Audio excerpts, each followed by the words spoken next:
10 अक्टूबर स्वतंत्रता सेनानी बदरुद्दीन तैयबजी की जयंती है। उनका जन्म 1844 में आज ही के दिन बम्बई में हुआ था। तैयबजी इंडियन नेशनल कांग्रेस के संस्थापक सदस्य थे। वो कांग्रेस के तीसरे अध्यक्ष थे। उनका कार्यकाल 1887 से 1888 तक रहा। तैयब जी की शिक्षा यूरोप में हुई। वो दिसंबर 1867 में भारत लौट आए और बम्बई उच्च न्यायालय में पहले भारतीय बैरिस्टर बने। उस समय अदालतों में कोई भी भारतीय जज या वकील नहीं होता था।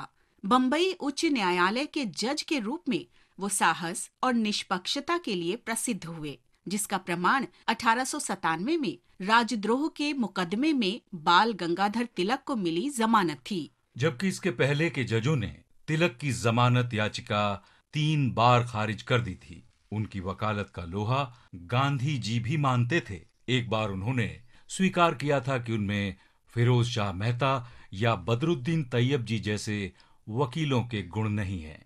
तैयब जी को तो कई कानून जबानी याद थे।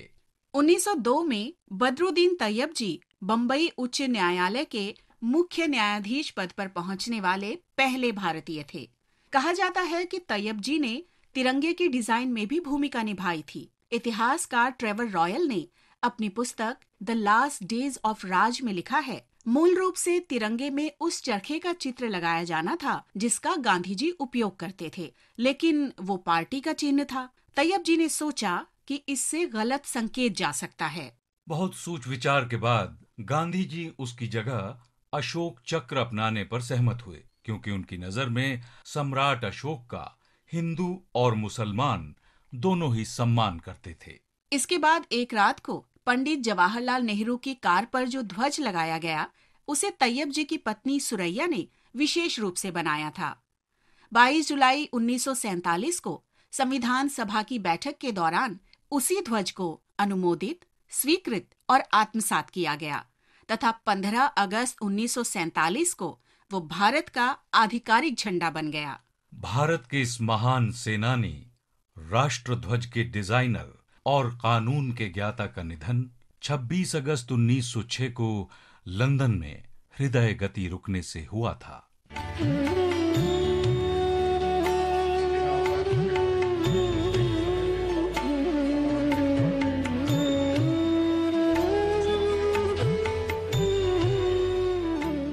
क्या आप जानते हैं कि 1942 के भारत छोड़ो आंदोलन के दौरान अंग्रेजों ने असम के स्वाधीनता सेनानी कुशल कुंवर को फांसी क्यों दी? उन पर असम में ब्रिटिश सैनिकों को ले जा रही ट्रेन को पटरी से उतारने के आरोप लगाए गए थे।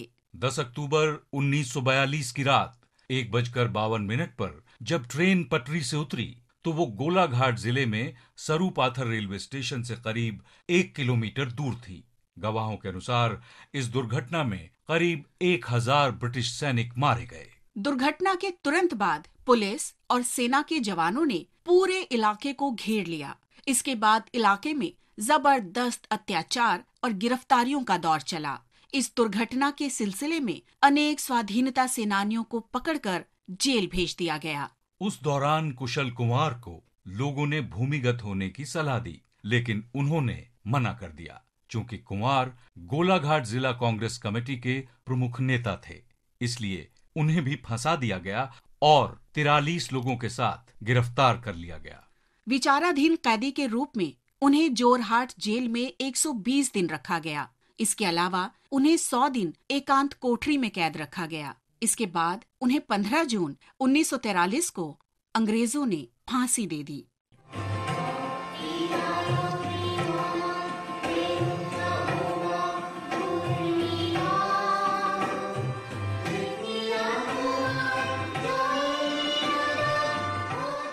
अड़तीस वर्ष के स्वाधीनता सेनानी का जीवन अन्यायपूर्ण ढंग से बीता, लेकिन उन्होंने देश के लिए अपनी जिंदगी कुर्बान कर दी।